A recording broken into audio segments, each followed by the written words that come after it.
We are in Grosseto, in southern Tuscany, to meet a very creative man, the mastermind behind some of the most amazing videos of the 70s and 80s. If you loved Bohemian Rhapsody, Wham, Prince, Rod Stewart, Michael Jackson, Rolling Stones, Bob Dylan, you would love to hear his stories, his anecdotes, and his quirky little things that happen behind the scene. Come and meet Jon Roseman. Jon, TV, music videos, showbiz, where it all started? I was the producer of Bohemian Rhapsody, the video, and everybody thinks that was the first music video. It wasn't. There were videos before, but they tended to be very simplistic. You'd see the artist or the band walking through some woods and the track would be playing over them, and there wasn't much lip sync and whatever. The thing about Bohemian Rhapsody was A, it was a brilliant, brilliant song. B, it stayed in the charts for in the English charts at #1 for 7 consecutive weeks. And the video that we made just made it, the images and the audio just dovetail beautifully. And when we sat down to talk about what we were going to do with the song, the director, Bruce Gowers, who's now sadly passed, it divided itself up very easily into 3 segments, right? And as you can see from the video, there's a live segment, there's the pictures and whatever. So it divided itself quite simply. And it cost £2,000, primarily because we shot it at Shepperton Studios, and I think it was Shepperton. It was Shepperton. The band had already put up their stage because they were going on tour and they were going to rehearse. So the stage was there, the lighting was there. All we did was wheel in the cameras, right, and shot it. In those days, there was no special effects that we could use on video. So when you see the faces go zooming across the screen, which we call a how round, right, we had to work out a way we could do that. And the only way we could do it was we played the tape on a monitor in a little studio, pointed a camera at it, and then moved the camera, and that's how you create a how round effect. So, it was, we had to be kind of ingenious the way we had to do things. Any special effects we didn't have. Nowadays, a kid with a camera and a computer at home can create the most incredible things. We didn't have any of that back then. We're talking 1972, 73, right? Anyway, so then we did Bohemian Rhapsody, and it was, everybody loved it. And I decided to go to America to introduce our music videos to America. By then we'd done, the time I left, we'd shot another 15 videos with Genesis and Phil Lynott, Thin Lizzy, lots and lots of videos. So I went to America, and I wasn't surprised to find out they had absolutely no interest in music videos at all. No one in America. I went to every record company, every record label, every band's management company. They all looked at the showreel we had and they went, "Oh, it's really great, Jon, it's really great. But, you know, we're not making any music videos." And so I stayed there for 6 months, banging on doors, and finally they opened a little bit. Then we did a few videos here and there, and then woomph. But obviously 1982 came and MTV happened, and that was one of our videos. A video Killed the Radio Star was the one that was the first video on MTV, directed by Russell Mulcahy, who was a genius director. He created some of the best music videos in the world. He came into my life through a shitty showreel he sent me. He lived in Australia, he was Australian. And he sent me this shitty showreel, but it had some great ideas in it. I said to him that if you can pay your fare, I'll give you some work. So he came, and one of the first things he did for us was, there was a video called I Don't Like Mondays by the Boomtown Rats. And we sent him to Wales, bless his little heart, to shoot a school, or was a building that looked like a school, which was the opening of the video. David Mallet, one of my other people, directed the actual video itself, right? So that was Russell's first toe in the water as far as England was concerned. And then he went on to do just everybody, all of Elton John's videos, Duran Duran, and now he makes movies and a very successful TV series in America. Okay. Jon, is there any funny, quirky stories that you remember? Well, I wrote my book, autobiography, From Here to Obscurity, available through Amazon. It was written in 2010.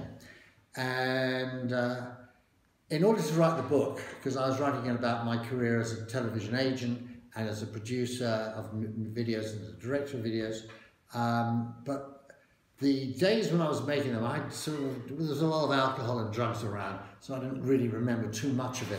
So I had to Google myself to see what music videos I actually had made. And I was already written about 30,000 words. Then I started Googling things and I thought, oh my God, I made a Michael Jackson video. I had no recollection of it at all. So I played it on YouTube, and then I watched it and then wrote about it. And then obviously made up all my conversations with Michael, because I didn't remember making a video. We were together for about 3 days, so obviously we spoke a lot. About what? I have no recollection. I don't really care, actually. He was a nice kid back then. He was black, and then he wasn't. And then there were a lot of videos that I made with people like Prince and people like that, who I had, again, no recollection of.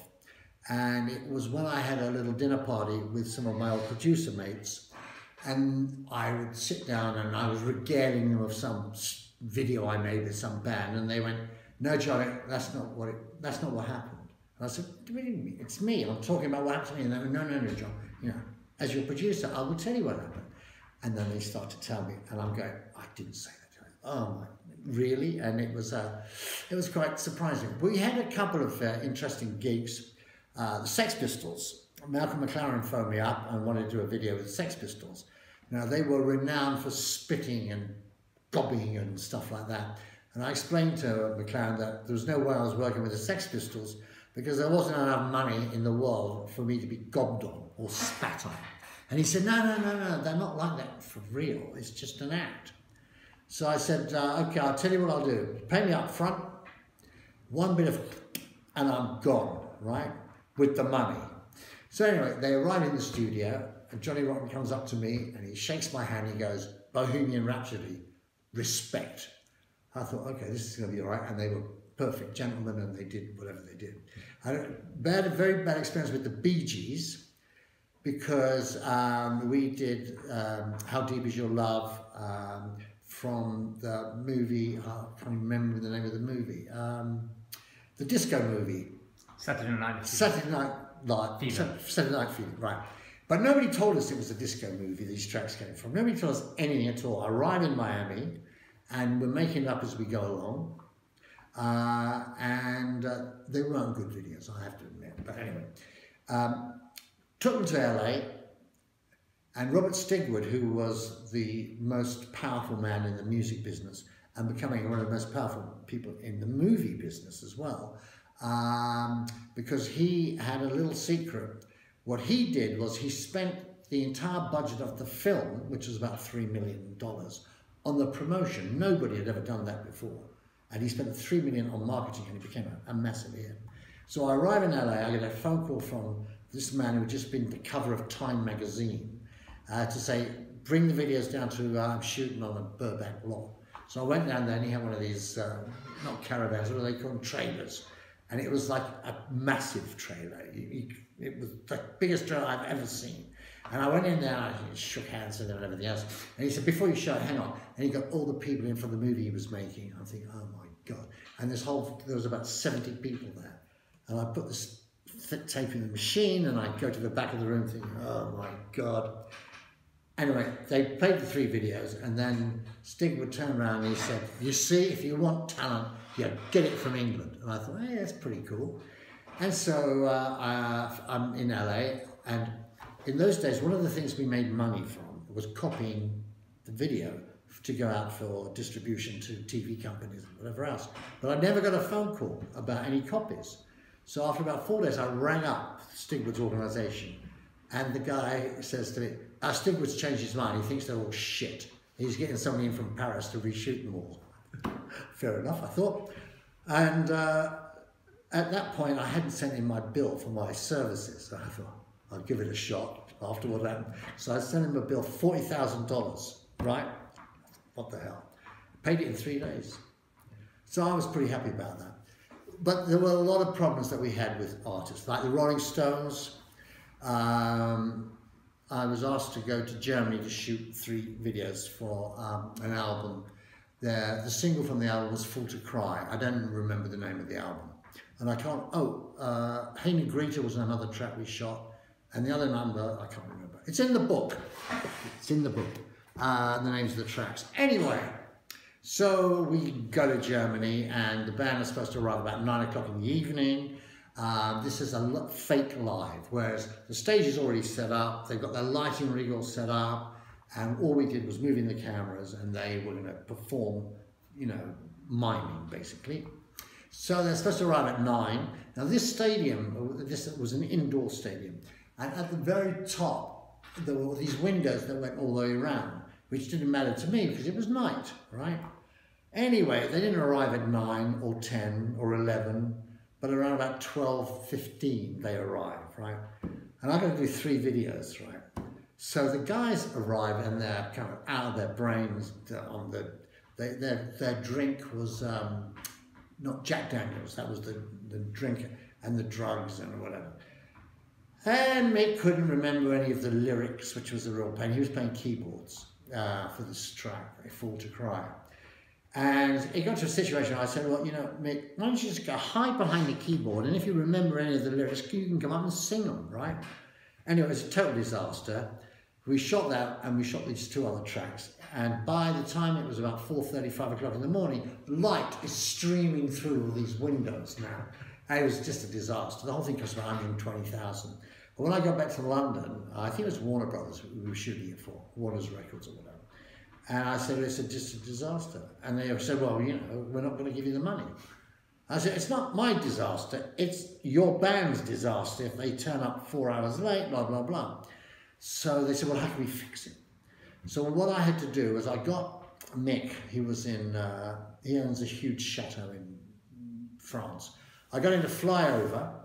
I got him to wear the same stuff he wore in Germany. I got a keyboard, identical keyboard. The mic was the same mic, the curve of the wire around the mic was exactly the same mic, and I shot this and this, the close-up mid-shot, and then intercut it with the stuff we shot in Germany. And if you watch the video, every close-up and every mid-shot is in England, and all the rest of the stuff is in Germany, and you couldn't tell in a million years. Right. Who were the best, who were the worst to play with? Okay. I had a long collaboration with Eurythmics, and both Dave and Annie were, I won't say friends, because you're never friends with these people, even though you know them for years and years and years. But you have to understand they're artists. They live in another world from you, right? Plus they got millions of pounds in the bank. But anyway, one day I get a phone call from Dave Stewart about doing another Eurythmics track called Women Are Doing It For Themselves. I think that's what it was called. And it featured Aretha Franklin and Annie doing the vocals, and I had to shoot it in Detroit. I had to shoot it in Detroit because Aretha doesn't fly, and when she recorded the vocals, it was in Paris, and she happened to be in Paris. She'd come over on the boat, obviously, because she won't fly. And Annie had been out for lunch with Annie Leibovitz, who was an incredibly, and still is, a famous gay photographer. And the 2 Annies came into the studio. Aretha looks at them and believes now that Annie's gay and she's homophobic. So when I get to Detroit, I've got this stage and I've got Annie and Annie on the stage, Annie and Aretha on the stage, and Aretha just won't get anywhere close to her at all because she's homophobic. And I know Aretha is one of the greatest artists that has said, you know, a great singer has ever lived, but unless you've seen Aretha Franklin eating ribs, right, which she had specially sent in, and she was like, oh, it was just everything. I think I'm going to clean this up before we go back on stage. It was just outrageous. And, but at this time I had no idea why she was so anti Yanks. It's only when I got back to London and I was inserting Dave into the video that Dave told me the story. And I asked him why he didn't tell me at the time, and he just was a coward, basically a coward. In terms of the best artists and the worst artists, there was like 90% of them were the worst artists, right? The Eurythmics were the best, and in that particular instance, the worst from David Stewart's point of view. But I can't look back and say my videos changed anybody's career other than Eurythmics, because we were lucky. We produced a lot of really good Eurythmics videos, and it was Love Is a Stranger, which was when it played in America on MTV. They were told they couldn't play it because in the video Annie wears this blonde wig and she takes it off, and they thought she was some transvestite, and the moral majority in America wouldn't like that sort of thing. And but when it was shown that she wasn't, then the video was a huge hit. Everybody was really happy. The record shot up the charts, and then another hit record. But we did a video called Here Comes the Rain Again, which we shot in the Orkneys. And the worst time to shoot in the Orkneys is mid-December, because there's 6 hours of light, right? And for those who don't know where the Orkneys are, if this is England, this is Scotland, then you go towards Norway, and there's some islands, so it's basically the Orkney Islands. And so we went there and we shot this, whatever. And when I got back to do the edit, the one single shot matched the next thing because the light had changed so radically in the space of 10 minutes. So I'm staring at a video that cost like $250,000 and I had nothing because there's not one single shot I could match up. And my editor, who I've done most of my videos with for years, looked at me and said, "John, you always say you can save it in the edit." Well, good luck. And I'm going, Bill, I need help. He goes, anyway, this young engineer comes in with a cup of tea and he placed it on this desk. And in front of this, on this desk where I was sitting, there was a big mixer. It was called a Grass Valley 300 or something. And it's got all these levers and splites. And I didn't know how to work. I didn't operate it. The editor did that. But when this engineer put the cup, he moved a lever, just by accident, and it changed the background to make it look very dark and moody. And I thought, wait a minute, if I use that background, I can match every shot.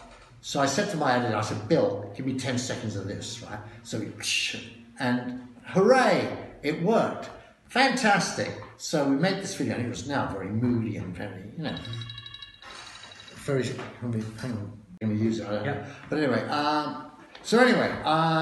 so the video was, looked really classy, bearing in mind the way it was made, or, you know, accidentally made. So I went to, I was in New York a few days after I made this video, and for some reason, the president of RCA, a guy called Menendez, hated me. I'd never met him, I'd never spoken to him, but he had it in for me.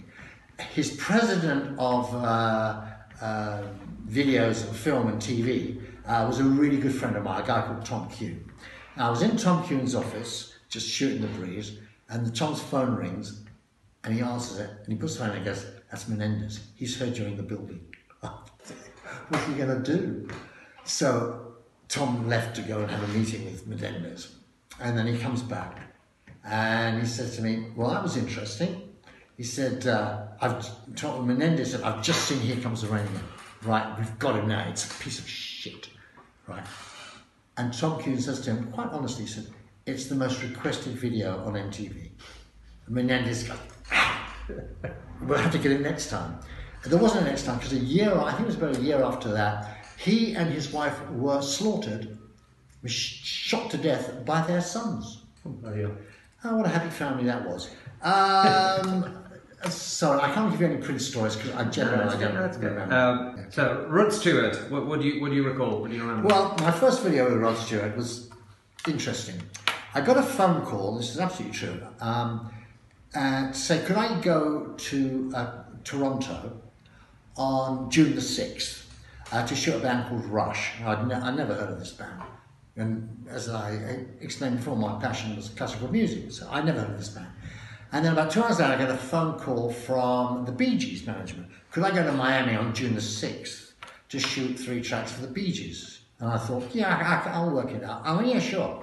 Then I got a phone call from, in the afternoon, from Rod Stewart's people. Could I go to Los Angeles on June the 6th, right, to shoot these tracks for Rod Stewart's album? And I'm thinking, what is so special about this date? And apparently, when records are released in particular periods of the year, there's a particular date they're all released. And here was a date that people could use to match up for the release of the album and the release of the video and all that stuff. Anyway, so I hadn't been, this is my first trip to America. And when I arrived in Los Angeles, I was told, I meet Rod's manager, a guy called Billy Gaff. And I said, can I hear the tracks? Yes, got to hear the tracks. He said, it's a bit of a problem. I said, what do you mean? Tom Dowd, the producer, he's gone AWOL, he's gone missing. And I went, it was. And he said, well, they're not finished mixing yet. I said, well, what am I doing here then? Because, you know, I said, well, can I get lyrics? Can I get anything? So I was there for like 10 days, right? I had absolutely nothing. And every time I said to Billy, this is costing a fortune, right? He said, don't worry, Warner's a pain. Warner's a pain, all the time. And so after the 4th day, I got on my phone in my hotel room, the red light was flashing, and it was the management asking me if I wouldn't mind settling my bill. I went, no, Warner's a pain. They said, they're paying for your room and breakfast, but everything else, another $1,000 by then, you're paying. I said, really? So I ring up Warner Brothers, and I say, fuck you, basically. I'm out of here. I'm not staying for this crap. So I put the phone down, I go and pack my stuff, and I'm paying my bill at the checkout desk or whatever it's called. And then the manager comes running over. He goes, there's been a mistake. There's been a mistake. Mr. Roseman, there's been a big mistake. And I go, what? He said, Warner's have confirmed they're paying for everything. And I looked, they had this fantastic shop in the foyer. Beautiful. So I said, including the shop? He went, everything. I went, fair enough.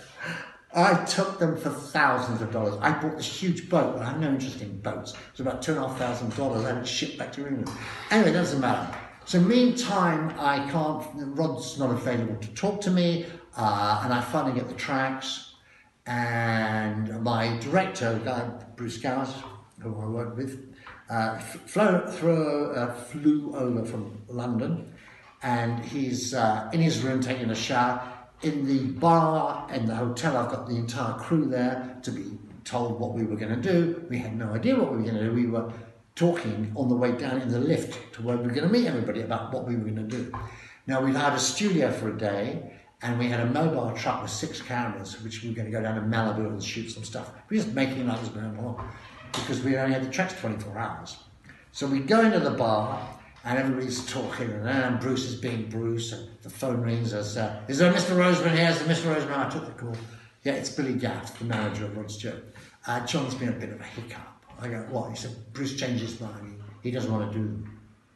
I said, what are you talking about? He said, I've just spent like $90,000. And, you know, and there's more to be, you know, there's more to come. He said, well, at least some Warners are paying. So I put the phone down, and I go back to all these people, and they're all having a few drinks, and I said, okay, guys, it's all off. And this guy says to me, you English and your Monty Python sense of humour. And I go, no, it's all off. I said, I'll take you all out for dinner. Warner Brothers are paying. So these 20 people went to Chow's, and it was this expensive Chinese restaurant.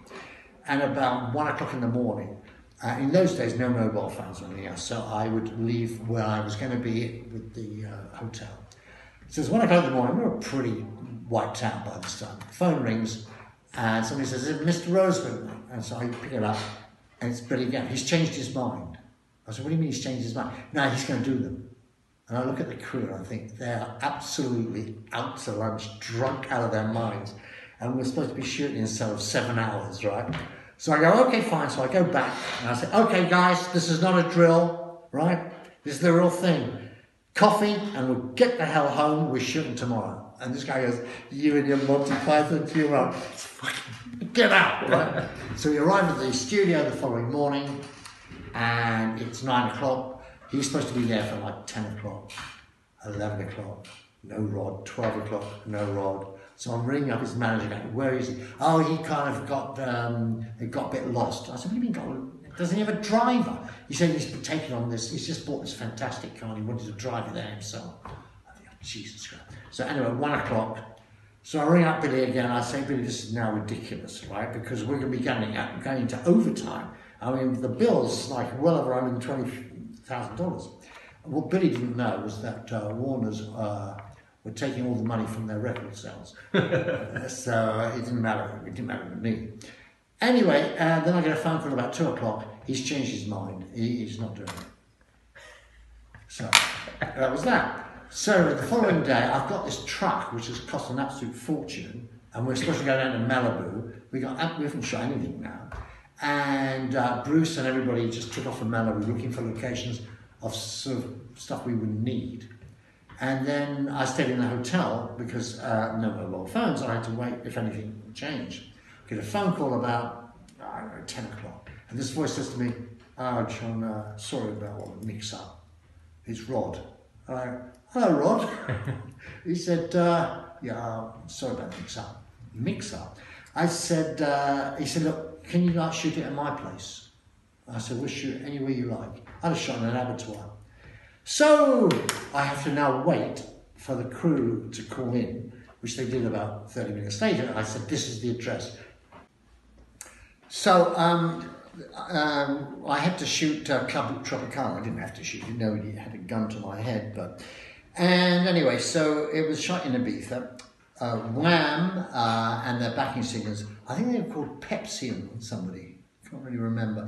Anyway, they all flew out there with the crew and everything else. And I couldn't go with them because I had some stuff I had to do in London. So I was going to go out the following day. And then I got a phone call from Samuelson's, who were the biggest supplier of film equipment in the world, I think, back then anyway. And the guy said to me, when do you want the equipment to be sent? And I'm going, what do you mean, when? I said, it went out today, didn't it? And the guy goes, no. I said, you check my stuff and you'll see it should have gone today. And he was like, oops. And I went, well, oops is not enough. You've got to send it out now. He said, well, there's no flights. I said, no, you're going to rent a plane. So, you know, it's got to be there now. So they had to rent a plane, bless their little hearts. And then I flew out the following day, and then we made the video, and it actually wasn't bad now I think about it. But you know, one thing that not a lot of people perhaps know about me is that my passion was always classical music, always from when I was a kid. And so when I got involved in music videos, I never heard of half these bands, and so therefore my attitude with working with them wasn't on the basis of, oh my God, you know, these are heroes of mine, because none of them were heroes of mine. And I have to say 90% of these artists were mostly, I mean, they weren't nice guys. They were spoilt. They were very wealthy. One guy who stands out, who was a legend, was Bob Dylan. Now, I was in LA at the time, and Dave Stewart from Eurythmics was producing Bob Dylan's new album. Don't ask me what it's called, don't remember. And he rang me up one day, he said, do you want to make some videos with Bob Dylan? I said, well, I don't know, because I've got to go back to London. He said, well, you know, come and meet him. And then, because I literally had to go the following day. So I met Bob, and he was a really nice guy and everything else, and we got on well, so I figured, okay. And so we spent Dave and I and Bob spent about a month together. We went out for lots of dinners, we talked about lots of stuff, philosophy, politics, or whatever. And one day we're driving back from lunch, and we passed this car park. And in this car park, there's this old coach from the 50s. And Bob Dylan says to me, he says, John, we could, actually, nobody ever calls me John, they call me Roseman. He says, Roseman, we could use that coach. Why don't we, for the videos, pretend we're playing a prom night?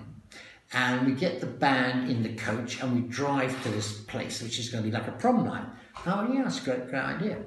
So he had this lawyer who was his kind of fixer manager who hung around with him.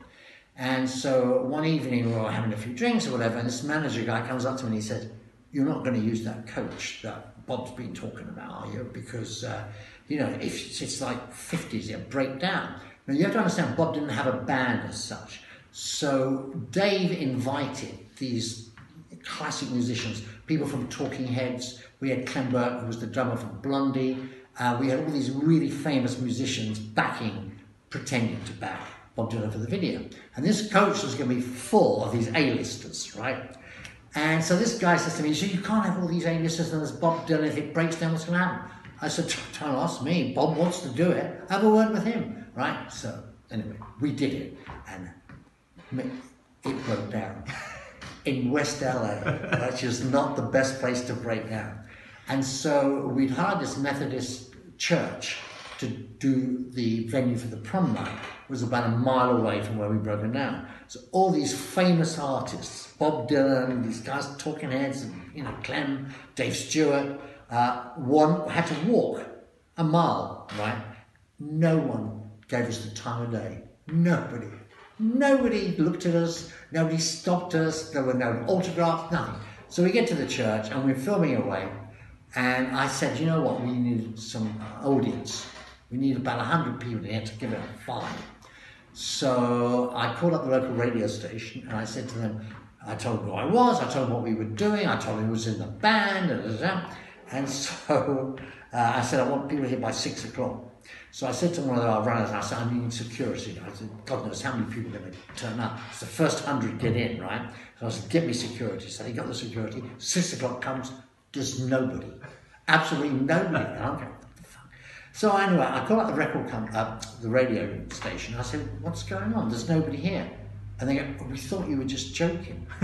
I go, no, I'm not joking. Now it's 6:30 and I need an audience, right? And then they all came and then we made the video.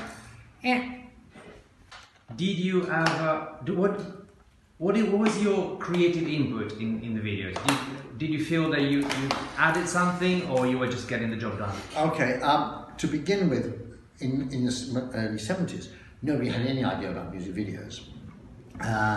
And when we got the tracks, the thing about being a creative producer, I was a creative producer back then, not a director, is you have to know what things cost. So when your director says, I want to do this, I want to do that, you know that budget's 50,000 or whatever it is, and you can say, can't do that, it's not enough money. But you can't just say, can't do that, you have to come up with ideas and stuff like that. So the creativity comes through that kind of, but the artists, like there was one situation with Eric Clapton, where I was sitting in his apartment with his manager, and he's talking about, he's got this, I can't remember the name of the track, but he's got this idea, he wants to do this, he can't do that. I said, is your budget $1 million? He said, what do you mean? I said, because what you just described is going to cost $1 million, and probably about take 10 days to shoot, because they had no idea. And he was like, oh. I said, what's your budget? He said, it's about 200,000. So I said, we have to rethink, aren't we, right? And so in those days, that it was a question of trying to educate them. But the biggest stars, the Rolling Stones, they had no interest in music videos at all, even when they were taking off, because in Europe, they have these TV shows, for normally children's shows, where they show videos, and that's great. An artist is going to be touring in Germany, they're having all their videos on the TV, it helps promote the concert, blah, blah, blah. But again, in America, nothing, right, at that period. So the ignorance of the artists was such that in the end, they basically just said, whatever you want to do, right? But that's to me, but when more and more people got involved in music videos, then things began to change. And it got to a situation where from when I first went to America to try and sell them the ideas of music videos, I'd ring up the record company and I'd say, who in your record company does, in charge of music videos? What? No one, right? I went to RCA, who invented the TV camera and everything else, and I met with a guy there, some VP, there are many VPs in record companies. They didn't even have a television, let alone something you could play a tape on. I mean, it was ridiculous. And so, but as you got through the 70s, people became more aware, and when you hit the 80s, then artists started to care more about their video than they did about their songs, and it was wrong, because It was just very different. There were some great songs in the 60s and 70s, right? When it hit the 80s, they weren't, the music, I didn't think it was that good. However, the artists would give a lot visually. David Bowie, incredible artist. It was all here. A bit like Dave Stewart. Dave Stewart did LSD every day for a year, which is one of the reasons why all the early Eurythmics videos are kind of spacey and a bit unreal, because he had these ridiculous ideas. We had one, I think it was Love is a Stranger, where we had a cow, and we had built this set, which was a record company, because they were having a go at the record company in this video. And we had this cow that was walking around the thing and staring into, Dave's at a keyboard, and this cow's looking at him really close up. And then we went to this field where they performed with all these cows. He was pretending to have cello, and Annie was singing, and everything else. And then about 3 weeks after the video went out, I got a phone call from somebody in America saying it was kind of Billboard Music Video Awards, because now, from having no interest in videos, now there's Vice President in New York of music videos, Vice President in Los Angeles, West Coast. There's a music video award, so it was just ridiculous. It kind of just exploded. And I got this phone call saying, I think it was Billboard Video Awards, John, we want you to come over because your video for Love is a Stranger has just won an award for the best use of symbolism in a music video. And I just went, fuck off. So I didn't go. But it really changed.